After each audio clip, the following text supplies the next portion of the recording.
Halo semuanya, jumpa lagi nih kita di podcast perpajakan yang paling seru di abad ini teman-teman ya. Nggak ada podcast seperti ini teman-teman di dunia sana ya dimanapun Anda melihat ya mencari nggak ketemu podcast seperti ini teman-teman ya.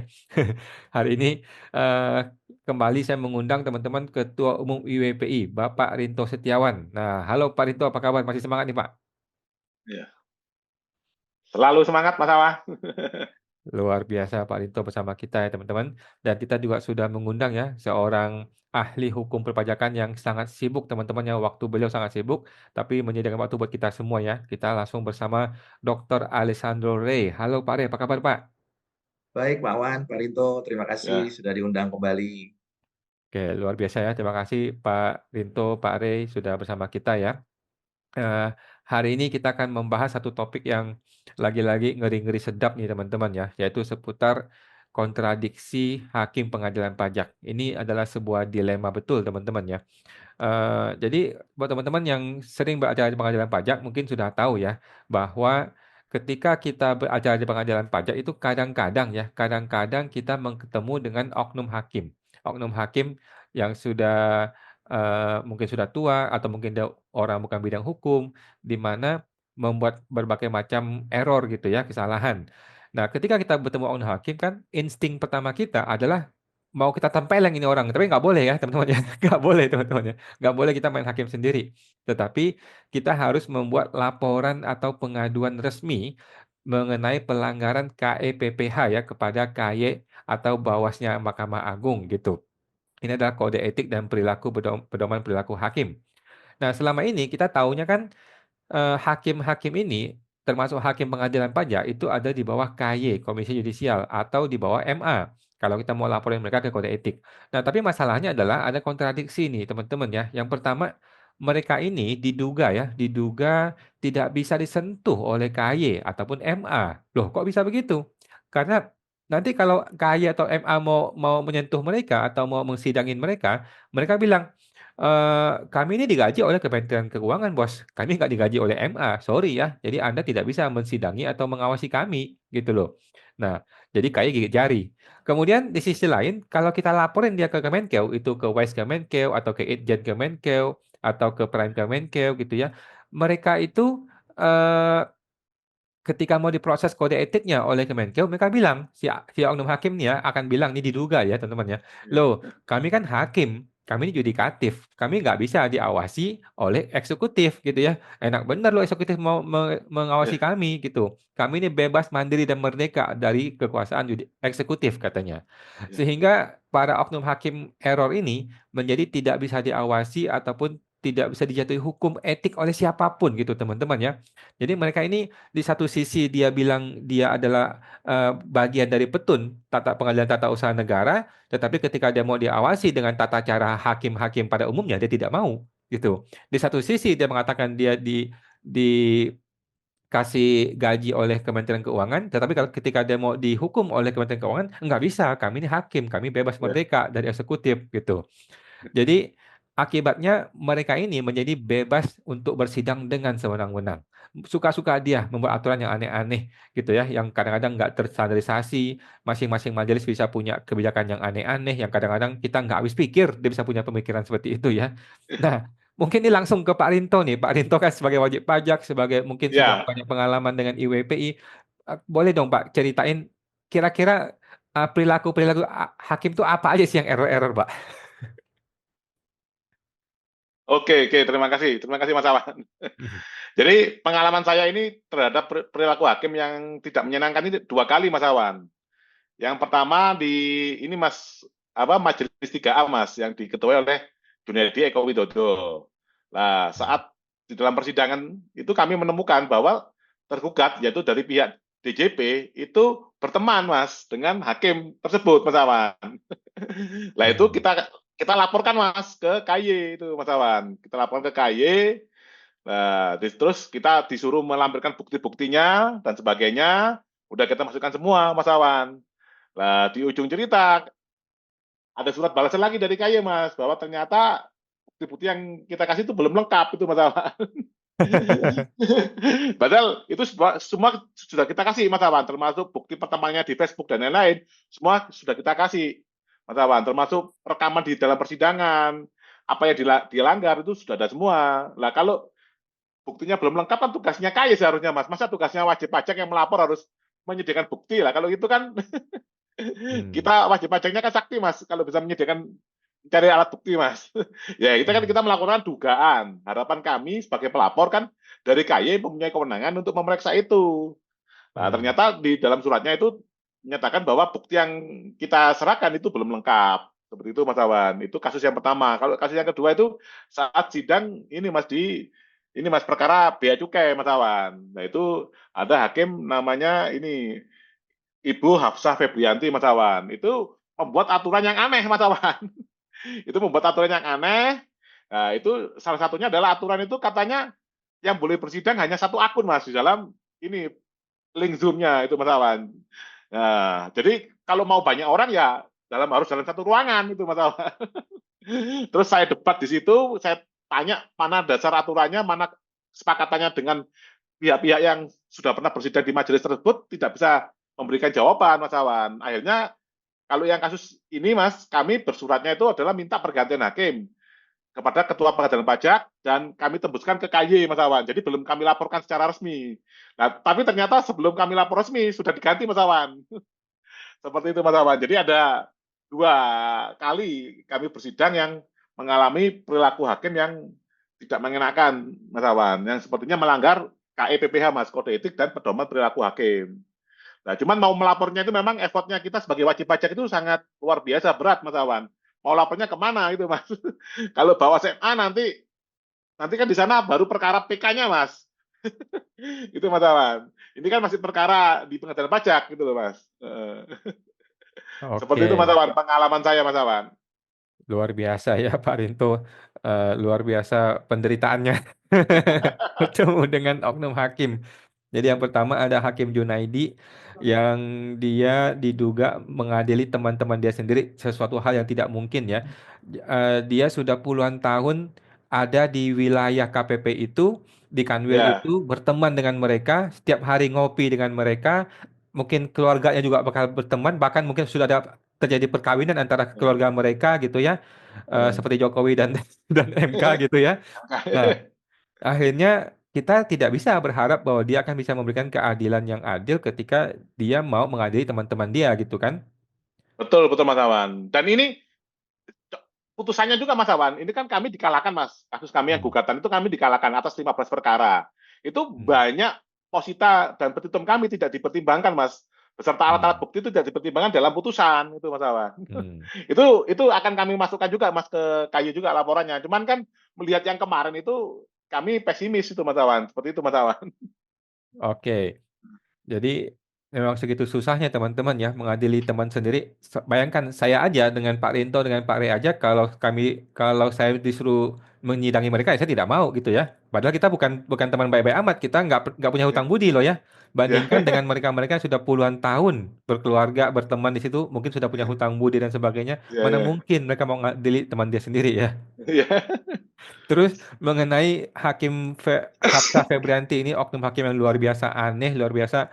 Mungkin dalam sejarah Indonesia Merdeka belum pernah ada kejadian hakim tidak memperbolehkan kuasa hukum resmi masuk ke ruang sidang. Nggak pernah Ya. terjadi. Udah gitu nggak pernah terjadi juga ya seorang ketua pengadilan memenuhi permintaan untuk mengganti hakim tanpa memberikan alasan hukum yang jelas. Itu kan sudah jelas terbukti bahwa dia ini diduga melanggar gitu ya, tetapi si ketua pengadilan langsung mengganti tanpa memberikan justifikasi apapun gitu.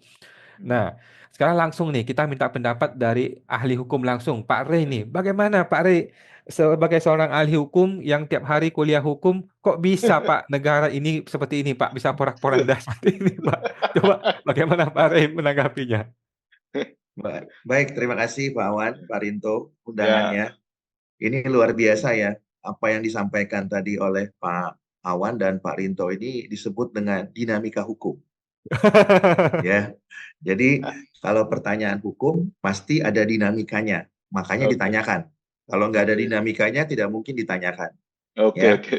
nah persoalannya dinamikanya itu wajar atau sudah kelewat batas gitu ya. Ya, ya, ya, ya, betul Pak, betul Nah, Pak. kalau dinamikanya wajar ya saya pikir itu masih bisa dilakukan perbaikan. Tapi kalau sudah kelewat batas, maka ada pondasi-pondasi hukum yang kemudian sudah ditabrak dan berpotensi untuk meruntuhkan pondasi yang lebih besar lagi. Ya, nah ini yang menjadi sangat krusial ya. Apalagi kemudian kita sepakat bahwa Indonesia adalah negara hukum, ya, rule of law. Nah, kembali saya mau mengingatkan kepada hakim-hakim yang tadi sudah disebutkan oleh Pak Rinto dan Pak Awan, ya, mungkin beliau lupa pada saat kuliah di Fakultas Hukum, ya.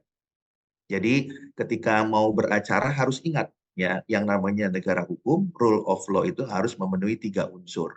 Satu adalah hukum harus jadi panglima, supremacy of law. Yang kedua, segala sesuatunya harus dilakukan berdasarkan prosedur hukum, due process of law. Dan yang ketiga, setiap orang sama kedudukannya di mata hukum, equality before the law. Nah, kalau berangkat dari cerita-cerita yang tadi, tentunya 3 unsur ini sepertinya sudah ditabrak sana-sini gitu ya Pak Awan dan Pak Rinto ya. Nah, kalau sudah ditabrak sana-sini, maka pondasi beliau sebagai pilar penegakan hukum dan keadilan itu tentunya sangat diragukan independensinya ya, karena mereka adalah garda terakhir. Dalam beberapa kali liputan, saya selalu mengatakan bahwa lembaga yudikatif itu garda terakhir Iya, untuk iya. menegakkan hukum dan keadilan.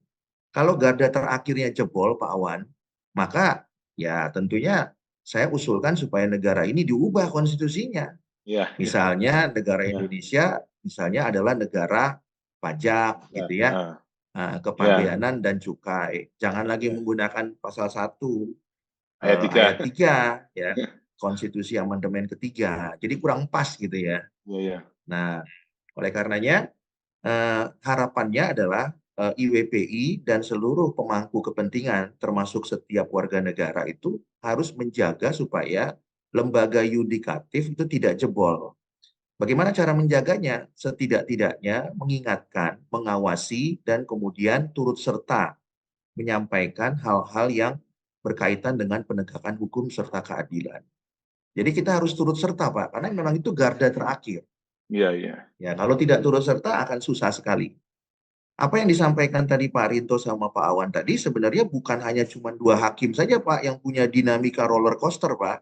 Oh, iya, iya, Oh, iya. masih ada, masih ada. Ya, ada hakim-hakim yang lain, Pak. Ya, saya mencatat ada hakim Gunawan Setiaji, kemudian Iya. ada hakim mungkin yang sudah sering berkonflik dengan Pak Awan, ya, Hakim Andre, kan begitu, Pak. Jadi sebenarnya bukan hanya 2 hakim yang sangat kontroversial ini, Pak. Ya, Iya, ada hakim-hakim yang lain. iya, Ada iya. hakim Budi Tursilo yang mungkin kesempatan lain kita bisa melakukan podcast. Ada calon hakim agung ya, sudah 2 Hari. kali mencalonkan diri ya, Hakim Iya. LY Harisi Advianto kan begitu. Ada ya, dan semuanya itu bisa kita ungkapkan secara detail dan itu fakta ya, bukan hoax. Ya. Iya. Nah, tentu ini menjadi penting untuk diungkap supaya mereka melakukan perbaikan. Karena mereka masih lama pensiunnya Pak Awan dan Pak Rinto. Oke. Ya, kalau mereka nggak berubah, lalu kemudian kira-kira apakah putusannya memberikan keadilan? Karena kan produk mereka yang paling luar biasa adalah putusan hakim, putusan pengadilan. Iya, iya. Nah, kalau mereka tidak berubah, ya maka nggak perlu dilaksanakan persidangan, Pak. Nggak perlu juga dilaksanakan peradilan, ya. Langsung aja, ya kan, putusannya begitu ya. Iya. Nah, jadi kembali lagi bahwa ada beberapa hakim-hakim yang memang kalau yang disampaikan Pak Awan dan Pak Rinto tadi kan itu hakim kontroversial dan fenomenal ya. Iya, iya. Nah, kalau mungkin yang saya sebutkan tadi terklasifikasi kontroversial gitu kan. Oh, iya, iya. Nah, tapi belum fenomenal itu, ya kan. Nah, kalau ini yang Bapak sebutkan tadi mungkin sudah mencakup kedua-duanya. Nah, saya perlu memberikan catatan kepada hakim yang disampaikan tadi Pak Rinto ya. Yang pertama adalah Hakim Junaidi Eko Widodo ya Pak ya. Iya, Nah, betul, Pak. sebagai Ketua Majelis 3A Pengadilan Pajak. Nah, sebenarnya ketika PT Aryon membuktikan ada hubungan pertemanan melalui medsos antara Hakim Junaidi Eko Widodo dengan kuasa hukum tergugat, Ya. atau tim sidang Direktur Jenderal Pajak, sederhananya kan tentu beliau bisa mengundurkan diri ya, sesuai dengan Ya. ketentuan pasal 52 Undang-Undang Pengadilan Pajak. Nah, yang menjadi pertanyaan, kenapa tidak mau mengundurkan diri? Kenapa harus dipaksa mengundurkan diri seperti Hakim Hafsah Febrianti? Itu kan Iya, iya. dipaksa namanya. Iya, betul, Pak. Nah, saya berpikir begini Pak Awan dan Pak Rinto ya. Memang kalau hakim mengundurkan diri kemudian rapornya menjadi merah. Bukankah kalau dia mengundurkan bukankah kalau mereka mengundurkan diri mereka lebih kesatria begitu ya? Iya, iya. Bukankah mereka tuh lebih menunjukkan seorang hakim yang patriotik ya, Iya, hakim yang kemudian menjunjung tinggi kode etik dan pedoman perilaku hakim. Nah, sepertinya di pengadilan pajak ini kalau mengundurkan diri itu merupakan penilaian yang buruk ya, atau memberikan penilaian rapor merah bagi KPI mereka, Key Performance Index mereka iya. gitu ya. Jadi kalau mengundurkan diri itu dianggap mungkin tidak mampu ya, mungkin Iya, iya. tidak punya kompetensi begitu ya. Padahal kan di pasal 52 Undang-Undang Pengadilan Pajak mundur itu semata-mata karena ada benturan. Iya. Jangan dimaknai lain gitu loh Pak ya. Nah, persoalannya hakim di pengadilan pajak itu tidak cukup kesatria untuk mengundurkan diri. Iya, iya. Nah, saya berandai-andai gitu, saya berandai-andai Pak ya. Kalau saya jadi hakim di pengadilan pajak, tentu saya akan mundur kan, selain juga Iya, meringankan beban saya, ya betul, Pak. kan? Nah, tentunya hakim tersebut atau hakim yang mengundurkan diri itu bisa fokus kepada perkara-perkara yang lain, yang dimana mereka itu bisa menjadi hakim yang bebas, merdeka, dan mandiri. Ya. Tapi kalau dia masih terbelenggu seperti kasusnya dengan Hakim Junaidi Eko Widodo misalnya, ya tentunya kan banyak sekali pertanyaan-pertanyaan yang nantinya bisa dipersoalkan gitu ya Pak ya. Kenapa tidak mau mundur gitu Pak? Nah ini mungkin yang bisa jadi kajian berikutnya Pak Rinto Ya. dan Pak Awan. Kenapa hakim di pengadilan pajak itu tidak rela atau tidak sudi untuk mundur gitu loh Pak? Ya kan? Apakah itu rapor merah gitu loh Pak? Ya, apakah kalau mundur itu kemudian hakim pengadilan pajak itu tidak bisa dicalonkan menjadi calon hakim agung Kamar Tun khusus pajak? Kan nggak juga begitu Pak. Ya. Nah, silakan IWPI diteliti lebih lanjut ya Pak. Kenapa mereka tidak mau mundur gitu ya? Siap, Padahal siap, Pak. Siap. padahal perkara banyak ya Pak. Iya, banyak, Perkara Pak. sangat banyak Pak. Ya, bayangkan saja 20.000 kurang lebih ya plus minusnya kan Pak. Kalau Iya, iya. dia lepaskan satu perkara PT Arion melawan DJP masih ada yang lain Pak. Iya, iya, Masih Pak. banyak kan begitu ya. Dan itu menurut saya kalau dilakukan secara kesatria itu akan justru memberikan dampak yang positif bukan hanya kepada pengadilan pajak tapi khususnya kepada hakim itu sendiri. Karena Iya, ketika iya. hakim itu nanti menjadi calon hakim agung, kemudian dilakukan wawancara atau interview di komisi yudisial, tentu kan publik itu bisa mengamati, Pak. Oh, dia dulu pernah mengundurkan diri loh. Ini Iya, iya, iya. bentuk daripada netralitas, ya, bentuk dari prinsip bebas, merdeka dan mandiri, ya. Nah, tapi ini yang belum pernah saya lihat dilakukan oleh hakim pengadilan pajak. Ya, nah makanya silakan IWPI meneliti lebih lanjut Siap. ya. Kenapa ini menjadi sesuatu yang tabu gitu ya Pak Rinto dan Iya, Pak iya, Pak. Awan untuk mengundurkan diri. Ya. Nah, yang kedua, dinamika yang terjadi berkaitan dengan Hakim Hafsah Febrianti. Nah, tentu ini tidak berkaitan dengan benturan kepentingan ya Pak ya. Ya. Tapi ini adalah berkaitan dengan hukum acara yang menurut saya itu tidak bebas, merdeka, dan mandiri, tapi sudah ada muatan. Ya. Kenapa? Karena tadi Pak Rinto sampaikan bahwa di persidangan, di awal persidangan sudah disebutkan bahwa majelis hakim itu punya rule sendiri, punya aturan. Aturannya adalah di mana para pihak hanya boleh diberikan masing-masing satu link. Dan Ya. para pihak itu harus berkumpul di satu tempat, ya Pak. Ya. Nah ini juga sekedar mengingatkan saja kepada Hakim Hafsah Febrianti bahwa ketika beliau beracara, tentu hukum acara yang mengaturnya adalah Per 1 2023 atau Peraturan Ketua Pengadilan Pajak Nomor 1 Tahun 2023. Di dalam Per 1 2023 tidak ada ketentuan atau norma yang mengatur bahwa para pihak hanya diberikan satu link. Artinya, tidak ada ketentuan yang mengatur bahwa para pihak hanya boleh diwakili oleh karyawan atau kuasa yang berada di banyak tempat di 34 provinsi di Indonesia. Itu tidak ada ketentuannya. Ya, jadi kalau WP-nya berada di Jawa Timur, kuasanya berada di Manokwari, ya itu tidak boleh dipaksakan kemudian kuasanya harus datang ke Jawa Timur gitu ya. Iya. Ya kan? Kalau itu yang dipaksakan, maka kemudian persidangan online itu tidak mencapai substansinya. Karena persidangan Iya. online sebenarnya kan mempermudah. Seperti yang Iya. digadang-gadang oleh Hakim Hafsah Febrianti bahwa persidangan online adalah persidangan yang cepat, sederhana, berbiaya murah. Nah, Iya. Iya. kalau kuasa hukum dari Jakarta harus datang ke Jawa Timur, atau kuasa hukum di Manokwari harus datang ke Jawa Timur, itu tidak lagi berbiaya murah ya, Iya. berbiaya Iya. sangat mahal. Iya.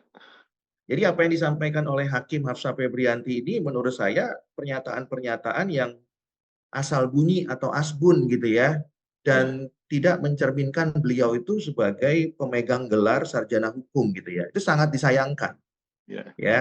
Kalau kalau kemudian ada hakim yang berpendapat begitu dengan latar belakang sarjana akuntansi, menurut saya masih bisa ditoleransi Pak Awan dan Pak Rinto dan diingatkan gitu ya. Karena mungkin dulunya kan tidak ikut praktek gitu Pak ya. Nah, tapi kalau sudah praktek ya di perkuliahan itu selalu belajar mengenai hukum acara peradilan.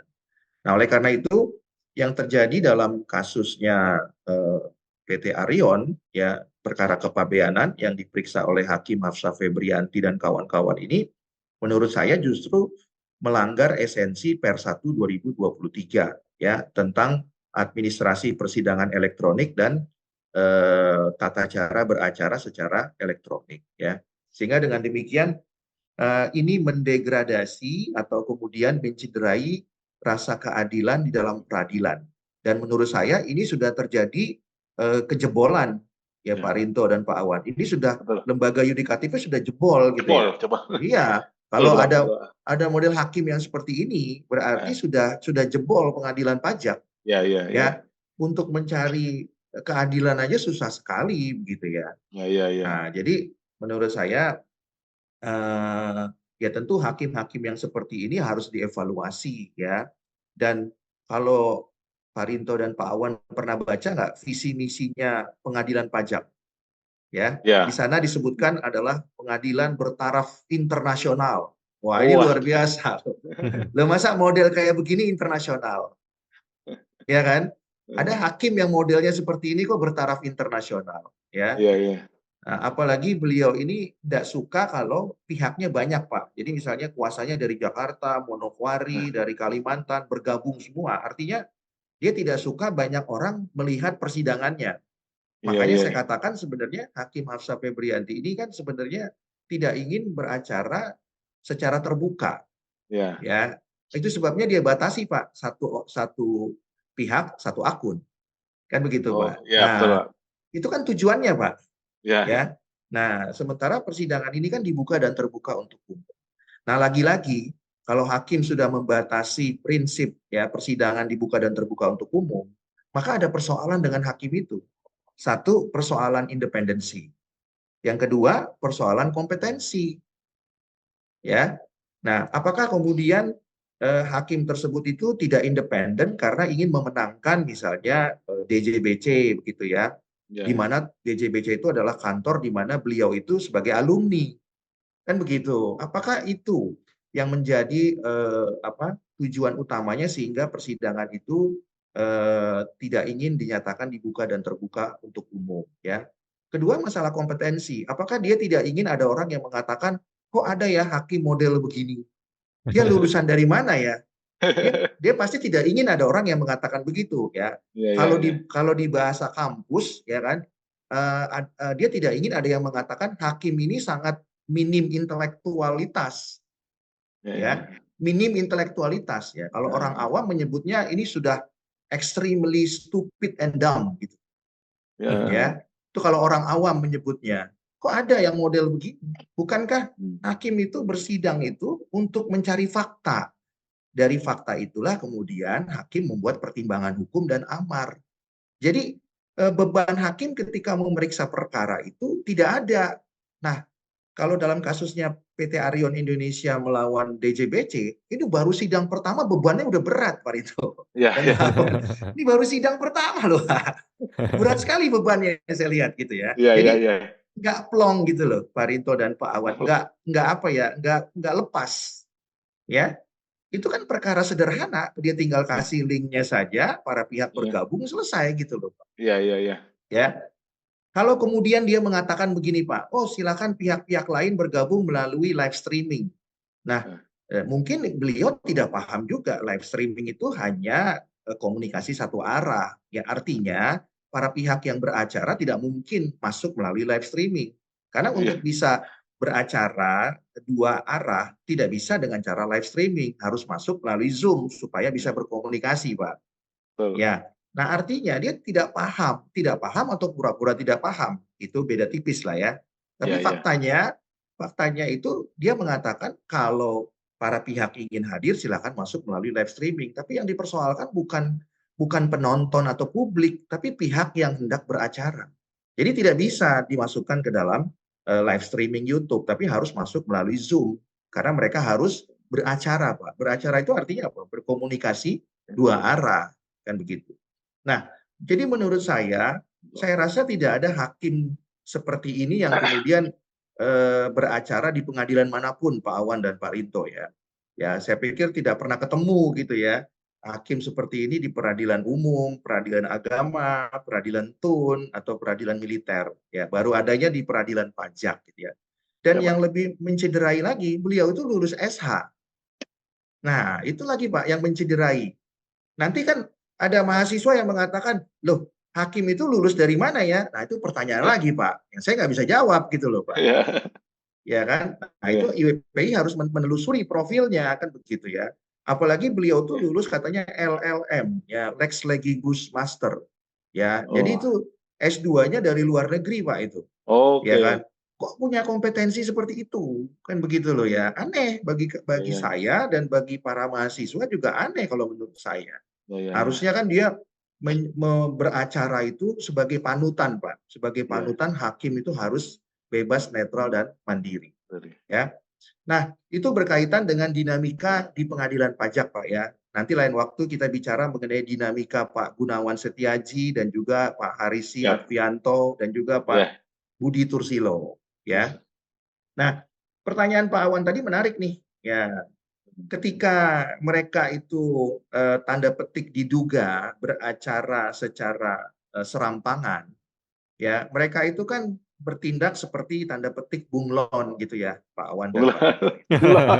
Ya, jadi mereka itu ketika dipersoalkan satu hal, mereka pindah ke hal lain.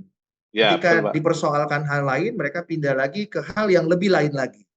Ya, Ya, yang sering terjadi jadi ini Pak, menghindar Pak. Nanti akan ya ini kita jawab dalam putusan itu Pak.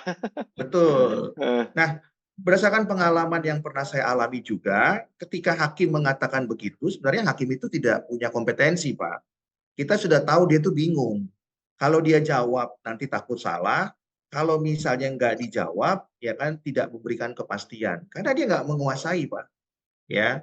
Nah, kenapa nggak menguasai? Ya karena ya mungkin kurang membaca, Pak, literatur. Ya, Ya, ya. kalau sering membaca mungkin harusnya sudah menguasai. Ya. Yang kedua, tadi saya katakan Pak, mereka itu bunglon itu kenapa Pak? Karena mereka tidak mempunyai pegangan yang betul-betul pasti Pak. Tadi Pak Awan sudah sebutkan, ketika mereka ditanya mengenai teknis judicial dan ketika mereka dibuktikan telah melanggar teknis judicial, mereka mengatakan bahwa kami tidak bisa dievaluasi secara teknis judicial itu oleh Mahkamah Agung karena kami adalah pegawai Kemenq yang digaji oleh Kemenq. Tapi ketika mau diperiksa oleh Kemenq, mereka bilang kami tunduk kepada Mahkamah Agung. Ya, nah ini yang saya sebut tadi bunglon ya Pak.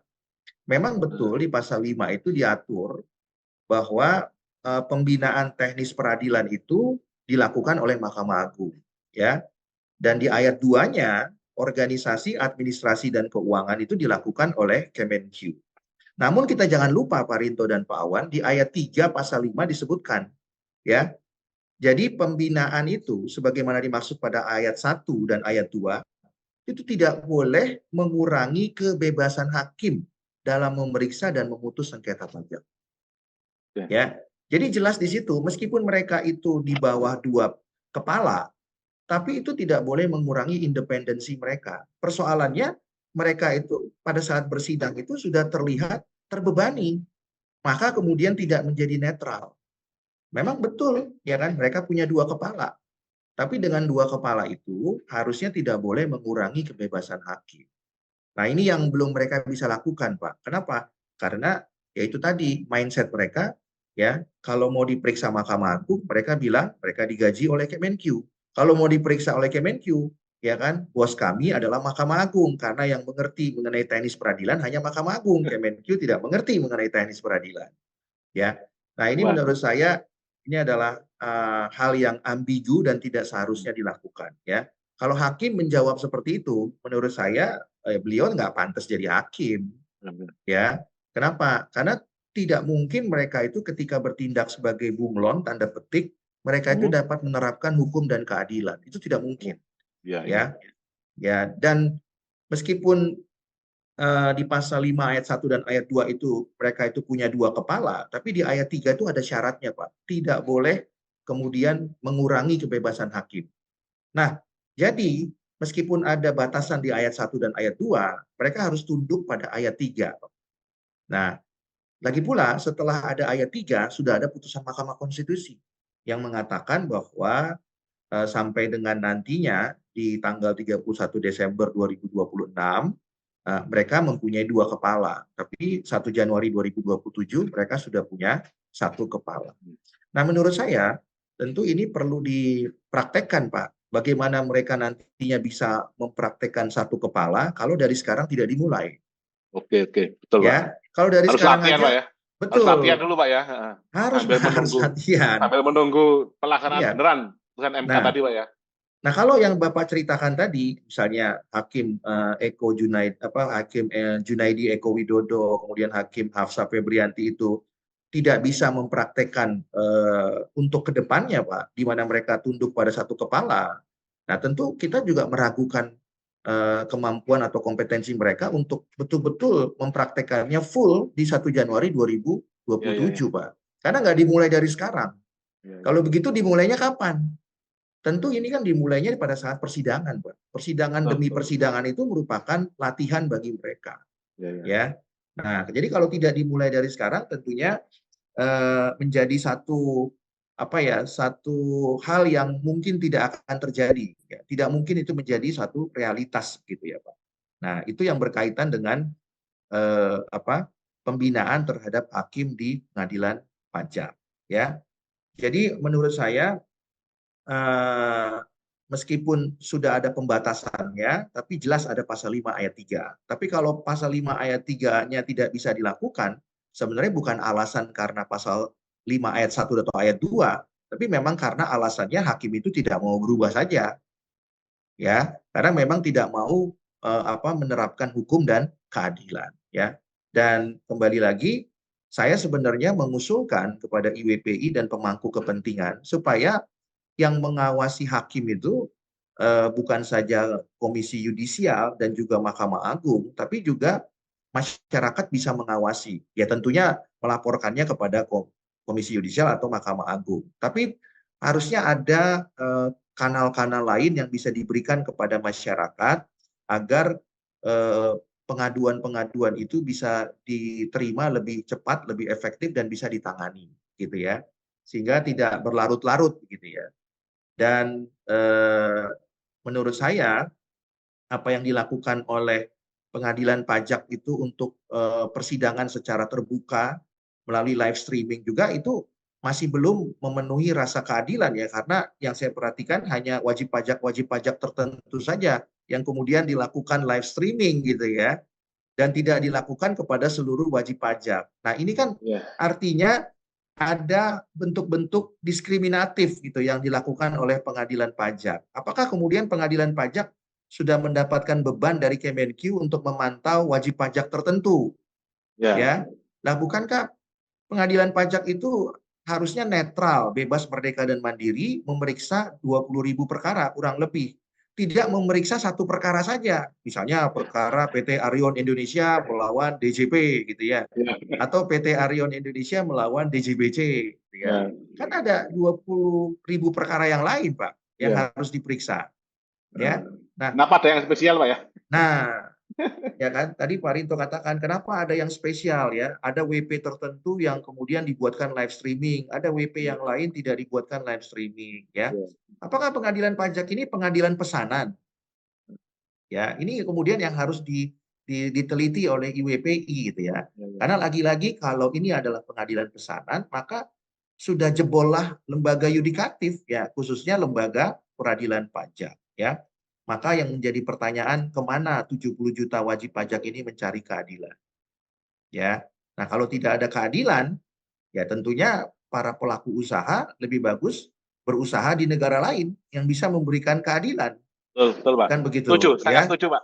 Nah, jadi ya kalau Pak Rinto sama Pak Awan mau pindah warga negara dan klien-kliennya atau WP-WP-nya ya itu sangat dimungkinkan kalau memang keadilan sudah tidak bisa didapatkan lagi, Pak. Ya, apalagi pasal 1 ayat 3-nya sudah diubah mungkin nantinya. Ya. Nah, itu menjadi pemicu untuk pelaku usaha dan para kuasanya untuk bisa pindah negara mungkin, Pak. Ya. Nah, untuk bisa mendapatkan keadilan. Jadi menurut saya itu yang saya bisa sampaikan berkaitan dengan dinamika yang ada di pengadilan pajak, ya Pak. Kemudian berikutnya kita mengetahui bahwa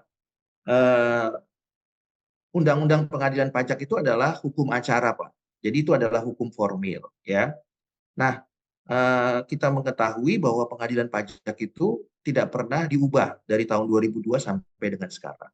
Sementara kita memahami secara normatif bahwa pengadilan pajak itu ya katanya kan begitu ya, katanya Ya. adalah pengadilan khusus di bawah peradilan tun. Betul, Kalau betul, kita Pak. mengajukan PK ya tentunya memori PK kita diterima oleh Kamar Tun di Mahkamah Agung ya. Jadi Kamar Tun itu isinya para hakim yang berasal dari Pengadilan Tata Usaha Negara dan Pengadilan Tinggi Tata Usaha Negara serta Pengadilan Pajak, ya, dan juga pejabat di DJP maupun DJBC yang kemudian lolos sebagai hakim agung. Nah, jadi isi daripada hakim di Kamar Tun Mahkamah Agung adalah hakim-hakim yang berasal dari Peradilan Tata Usaha Negara maupun Peradilan Tinggi Tata Usaha Negara dan Peradilan Pajak, ya, termasuk pejabat eksekutif di lingkungan DJP maupun DJPC. Sehingga dengan demikian ada satu pemahaman bahwa pengadilan pajak itu memang merupakan pengadilan khusus di bawah lembaga peradilan tun, ya. Nah, kalau kita melihat Undang-Undang Peratun sendiri yang dimulai tahun 1986, maka kita akan cermati bahwa di dalam Undang-Undang Peratun itu belum menyebutkan adanya pengadilan khusus di bawah Peratun, ya. Kemudian kalau kita teliti di dalam Undang-Undang Peratun tahun 2004, ya, baru kemudian di situ dimasukkan pasal tambahan yaitu pasal 9A, ya. Di antara pasal 9 dan pasal 10 dimasukkan pasal 9A di dalam Undang-Undang Peratun tahun 2004. Sehingga muncullah pasal 9A yang mengatur mengenai pengkhususan di lingkungan Peradilan Tata Usaha Negara. Jadi bunyinya pasal 9A Undang-Undang Peratun tahun 2004 itu adalah di lingkungan Peradilan Tata Usaha Negara dapat diadakan pengkhususan yang diatur dengan undang-undang. Jadi di situ baru ada pengkhususannya. Ya, kalau di Undang-Undang Peratun tahun 1986 itu belum ada. Ya. Nah, kemudian di Undang-Undang Peratun tahun 2009 itu dipertegas kembali, ya. Nah, tapi sebelum kepada Undang-Undang Peratun tahun 2009, pasal 9A tadi itu diperjelas lagi dalam penjelasannya, ya. Di dalam penjelasan pasal 9A Undang-Undang Peratun tahun 2004 disebutkan yang dimaksud dengan pengkhususan itu adalah diferensiasi atau spesialisasi di lingkungan peradilan tata usaha negara. Misalnya pengadilan pajak. Jadi terminologi pengadilan pajak itu baru disebutkan dalam Undang-Undang Peratun tahun 2004. Ya. Kemudian di 2009 dilakukan perubahan, penegasan, ya, di mana di dalam pasal 9A itu berubah bunyinya menjadi 9A ayat 1 ya. Di lingkungan peradilan tata usaha negara dapat dibentuk pengadilan khusus yang diatur dengan undang-undang. Dan di dalam penjelasannya ya kembali lagi disebutkan bahwa pengadilan khusus merupakan diferensiasi atau spesialisasi di lingkungan peradilan tata usaha negara, misalnya pengadilan pajak. Nah, jadi pertanyaan berikutnya adalah, lalu kenapa kemudian penyebutan pengadilan pajak itu baru adanya di tahun 2004? Padahal undang-undangnya pengadilan pajak lahir di 2002. Betul, betul, Pak. Ya. Nah, kan itu yang jadi masalah kan. Ya, ya. Sehingga kemudian muncullah sebagai solusinya yaitu Undang-Undang Dasar 1945 amandemen keempat atau Konstitusi amandemen keempat untuk bisa memfasilitasi atau mengakomodir keberadaan pengadilan pajak ya. Di dalam Konstitusi amandemen keempat khususnya di pasal 24 ayat 3 disebutkan badan-badan lain yang fungsinya berkaitan dengan kekuasaan kehakiman diatur dalam undang-undang.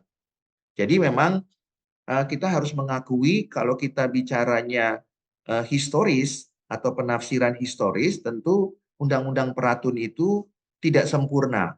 Harusnya di Undang-Undang Peratun tahun 1986 itu sudah disebutkan Pak Rinto dan Pak Awan ya, mengenai pengadilan khusus tadi atau pengadilan pajak.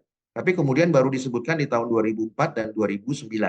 Padahal Undang-Undang Pengadilan Pajak lahirnya tahun 2002. Nah, oleh karena itu, untuk mengakomodir ini dilahirkanlah Konstitusi Amandemen keempat khususnya pasal 24 ayat 3. Namun yang menarik adalah meskipun di Undang-Undang Peratun tahun 1986 itu tidak disebutkan pengadilan pajak sebagai pengadilan khusus, namun kalau kita perhatikan Pak Rinto dan Pak Awan, Undang-Undang Pengadilan Pajak itu ternyata formatnya itu hampir kopas ya, kalau tidak 100% ya hampir 95% dari Undang-Undang Peratun tahun 1986. Itu hampir semuanya mirip. Ya, tinggal diganti-ganti saja. Ya. Nah, jadi pada saat lahirnya Undang-Undang Pengadilan Pajak memang contekannya adalah Undang-Undang Peratun 1986. Itu ya. Nah, jadi memang kalau kita bicara secara secara ketentuan formil pembentukan peraturan perundang-undangan atau undang-undang memang tidak sempurna. Tapi kalau secara historis, Pak, ada historis yang membuktikan bahwa memang Undang-Undang Pengadilan Pajak itu contekan dari Undang-Undang Peratun tahun 1986. Begitu, ya, Pak. Ini barusan saya cek ini, Pak Are, mohon maaf. Ini barusan saya cek bahwa ternyata Undang-Undang Pengadilan Pajak ini disahkannya itu April 2002, Pak Are. Ya. Nah, sementara amandemen keempat Undang-Undang Dasar 1945 atau konstitusi kita yang pasal 24 ayat 3 tadi itu disahkannya Agustus, Pak. Agustus 2002, Pak. Jadi ini sepertinya Undang-Undang Pengadilan Pajak itu lebih sakti Pak daripada konstitusi kita. Makanya mungkin seberani itu, mungkin bisa dijelaskan itu, Pak Are. Ya, tadi saya katakan Pak Rinto sama Pak Awan, kalau kita bicaranya hukum formil ya, hukum formil pembentukan peraturan perundang-undangan ini tidak sempurna, Pak. Ya, karena tanggalnya ada yang mendahului. Ya, tapi kembali lagi karena ada kepentingan ya, Pak ya, kepentingan negara ya berkaitan dengan perpajakan, maka tetap direvisi, Pak ya, konstitusi itu meskipun waktunya kan tidak sama gitu, Pak ya. Tidak bersesuaian. Harusnya kan konstitusi dulu amandemen, Pak, yang keempat. Iya, Pak. Ya kan? Makanya itu. Jadi ya mungkin it's better than nothing gitu ya, Pak ya. Nah, daripada tidak ada cantolannya sama sekali, Pak. Memang kalau kita bicara historisnya nggak pas, Pak. Betul, ya, Pak. Historisnya nggak pas. Tapi tujuan pembentuk daripada konstitusi itu kan ingin memberikan perlindungan hukum dan cantolan gitu ya, Pak. Betul, Pak. Nah, ini ya masalahnya kan ini Pak, bagi wajib pajak, kami yang mencari keadilan di dalam pengadilan pajak ini, mereka seakan-akan semena-mena itu loh Pak Ari. Pasalnya kan itu aja. Oke, kalau tadi kan lebih baik ada walaupun terlambat.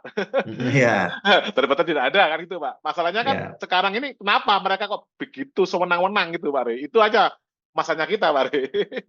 Ya, jadi memang saya setuju dengan Pak Rinto tadi ya, karena memang kembali lagi kita belum sepenuhnya menerapkan Indonesia sebagai negara hukum gitu ya Pak. Jadi Oke. ada kepentingan-kepentingan lain yang kemudian mengesampingkan itu.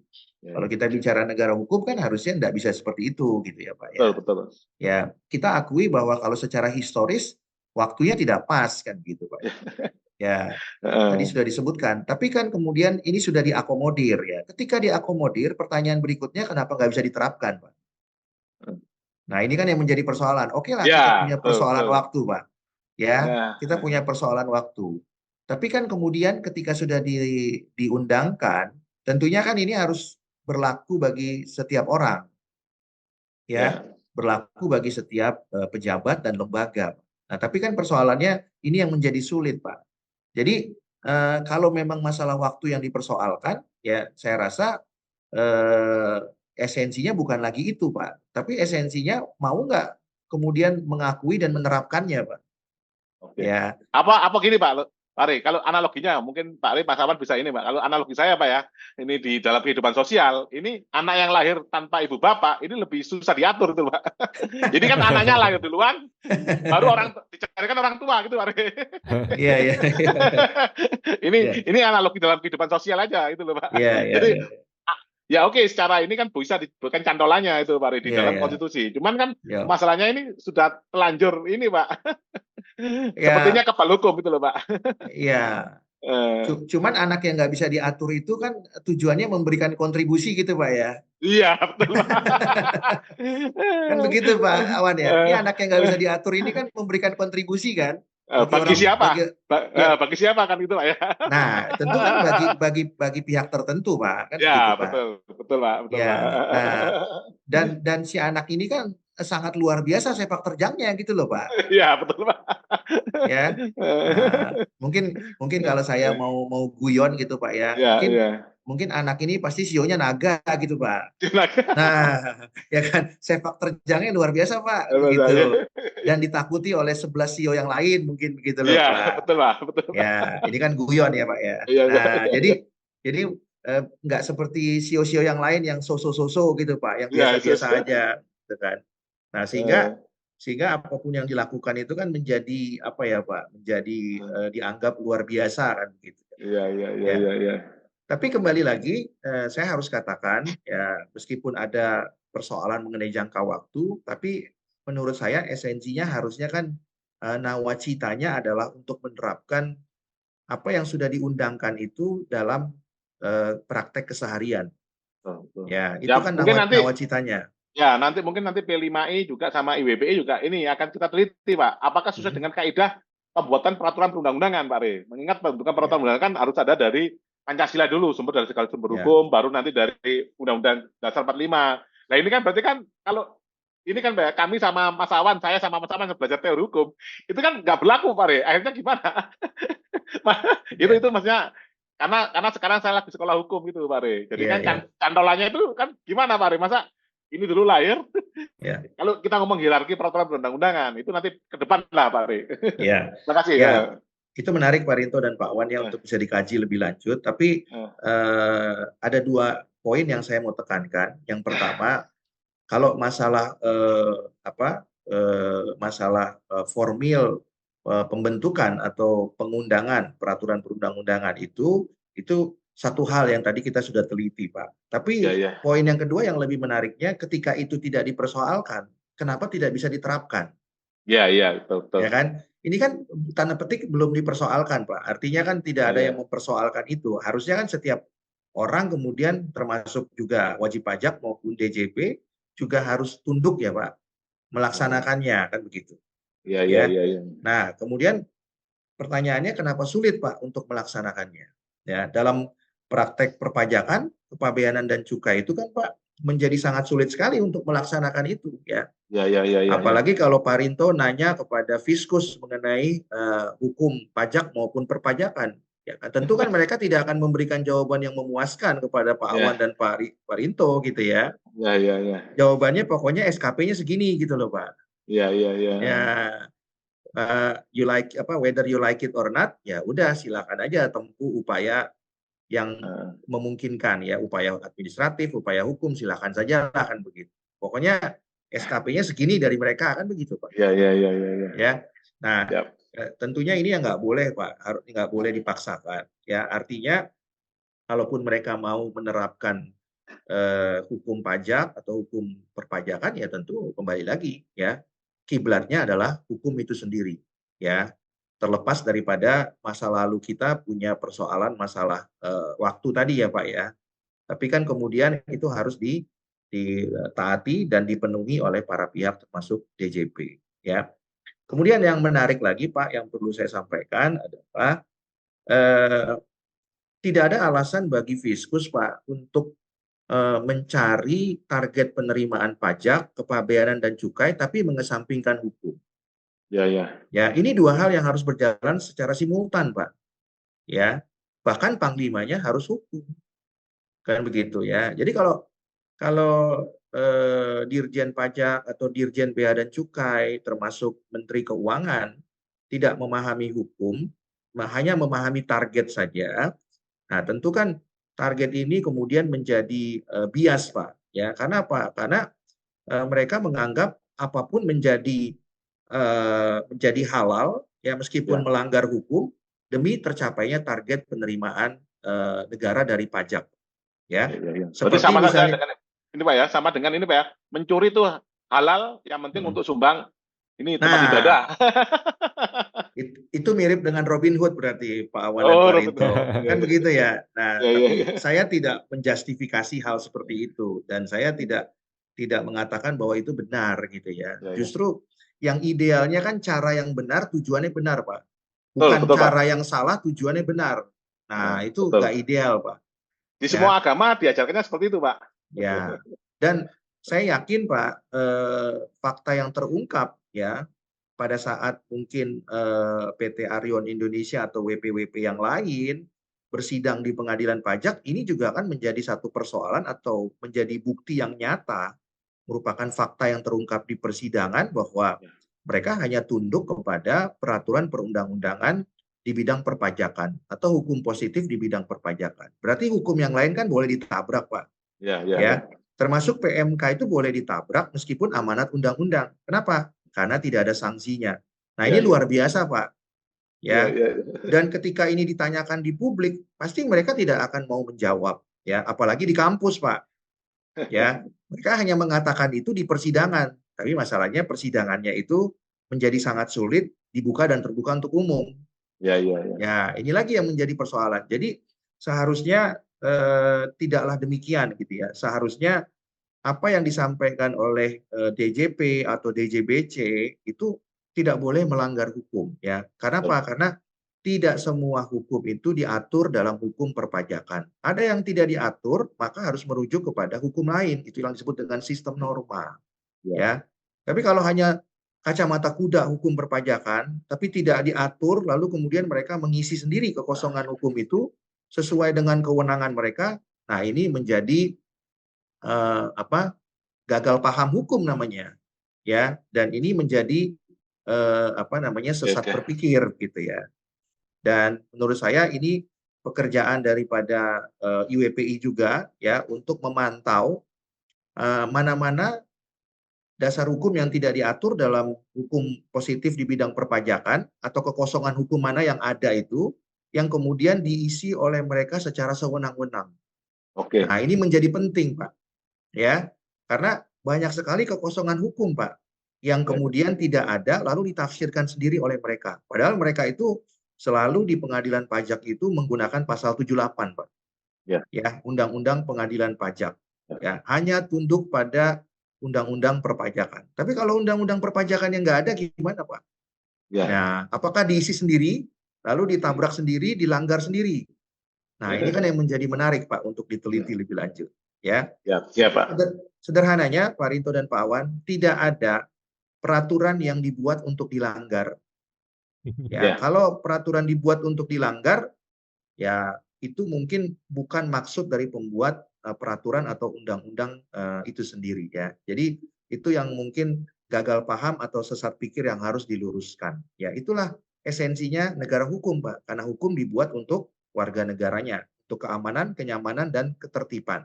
Ya. Nah, kalau DJP atau DJBC melanggar hukum dengan alasan tidak ada sanksi tapi mencapai target, tentu itu tidak menimbulkan kenyamanan buat wajib pajak, tidak menimbulkan keamanan, ya, tidak memberikan efisiensi buat wajib pajak, ya.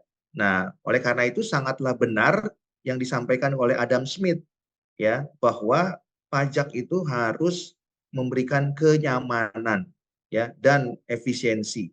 Ketika kenyamanan tidak ada, maka itu tidak bisa disebut dengan pajak yang sebenarnya. Itu bukan pajak, ya, itu perampokan. Kalau tidak ada kenyamanan, jadi harus ada kenyamanan, harus ada keadilan, dan harus ada efisiensi. Begitu Pak Awan dan Pak Rin. Oke, luar biasa pemaparan dari ahli hukum kita Pak Dr. Alessandro Rey, teman-teman ya, luar biasa. Dan buat teman-teman yang belum tahu ya, IWPI juga sedang melakukan upaya untuk audiensi bersama KAY ya. Kalau Kemenkeu boleh MOU dengan KAY, boleh dong ya, kita wajib pajak, orang yang bayar pajak juga MOU dengan KAY gitu Pak ya, Rinto ya. Iya, betul Mas. Oke, siap. Kalau acara jadi, kita akan sampaikan kepada teman-teman semua ya. Mudah-mudahan KAY membuka uluran tangan kepada IWPI supaya kita bisa beraudiensi dan membuat MOU kalau perlu. Oke, siap. Terima kasih luar biasa kepada Pak Rinto dan Pak Rey untuk sudah bersama kita ya. Terima kasih semua. Kita jumpa lagi di podcast berikutnya, Pak. Ya, Ya, terima kasih sama-sama. Pak Awan, Terima kasih Pak sama-sama. Rinto. Ya.